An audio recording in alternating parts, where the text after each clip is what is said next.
Kendrick Perkins is right to bring the heat that he's brought because he's won a championship in that building, wearing that uniform, representing that city, and you know what comes with it.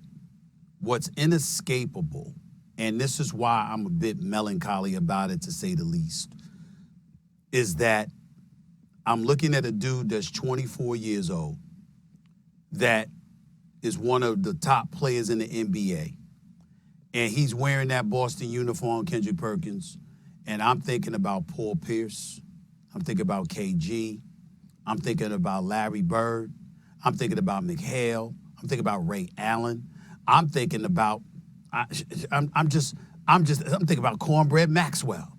It's like you cannot, you can play bad, but when you look in over your head, that's just very, very glaring. And people don't want to acknowledge it. They don't want to truly appreciate Kendrick Perkins where you're coming from. It's like you have a right this morning to have your level of disgust be elevated above mine, above Jay Williams, above anybody, because you wore that uniform and represented that city. There is something a little extra dependent. Like if you playing, in Orlando, if you playing in Sacramento, if you're playing with places that are striving to have it but don't have anywhere close to that kind of tradition, and it comes down like that, it comes down like that.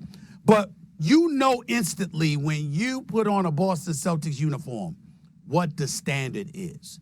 And like Jaylen Brown had great moments and then not so great moments. And we can look at him and we can say, hey, you know what? You didn't get it done. But he showed heart. You see what I'm saying? He showed up. And so it might not have been effective enough. It might not have been productive enough. But there are no questions today about Jaylen Brown. You work on your handle a little bit more. Stop putting your head down. You see what I'm saying? Yeah, those kind of things. We're having a discussion about the great Jason Tatum right now, and we're going like this. Where was this? Because with 2 minutes left in the first half, you had 11 points. With 2 minutes left in the first half, you had 11 points. You finished the game with 13. That means you spent the rest of the game 2 points. 2 points! 2. I mean, damn, Jay, I talk about being able to score 2, against you. You see what I'm saying? I mean, but in all seriousness, there is no excuse that any human being on the planet can come up with looking at the talent that Jason Tatum has and says 2 points in a closeout NBA Finals game on your home court with your season on the line. It is inexcusable, but I will say this. My last point is I will say this. It makes me excited and fascinated about next season. Because if there is a person that really has to look in the mirror, that is going to spend an entire offseason absolutely nauseated at himself, it's got to be Jason Tatum. I think he's going to come back from this, Big Perk, in a big way. But you're absolutely right with everything you said. Well, let me say this. It's a couple points you brought up, and I've been hearing a lot of people talk about, oh, he's young in the youth. Look, even if he would have lost, right?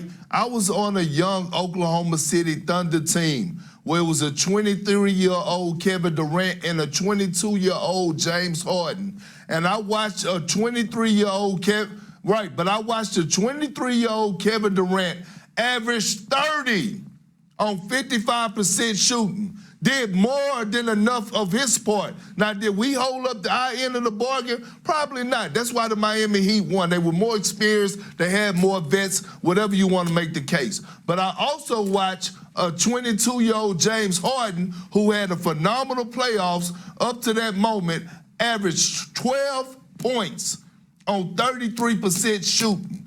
And I kept saying to myself, Jason Tatum, which player do you want to be in the finals? Okay, listen, if you can't make a shot, the least you could do with your size and athleticism is defend.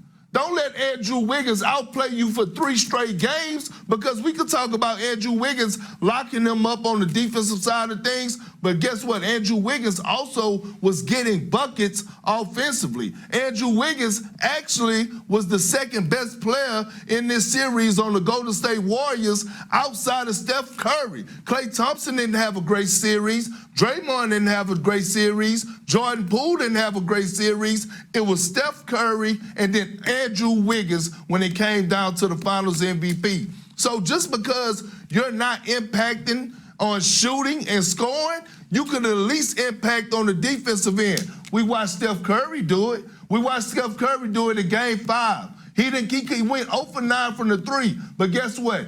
They didn't pick on him defensively. He held his own. He held his own. That's all I'm saying when it comes down to Jason Tatum. Yeah, but you got to also remember Kendrick Perkins. Ain't nobody disagreeing with you. Ain't nobody pointing out. Ain't nobody uttering. We get exactly where you saying. We get exactly where you coming from. All I'm saying is this. Now we look at Jason Tatum. He's going to have one of the longest off seasons in history. And what he's going to find out is that when he comes back next season, that crowd that's cheering him on, it's going to be a little bit lighter. It ain't going to, the euphoria that comes along with when you hear the name Jason Tatum, it's going to be a little bit different, because now you in Boston, and Boston's going to be like, all right, what you going to do to make up for what you did last June?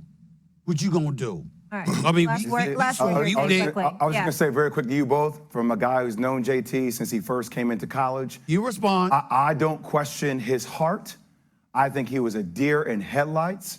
And I think that moment, I've never seen him shrink like that before. But I do know, it may not be back in the NBA Finals, we'll see. But I do know this offseason will be a different offseason. But Jay, that's what we mean. I know.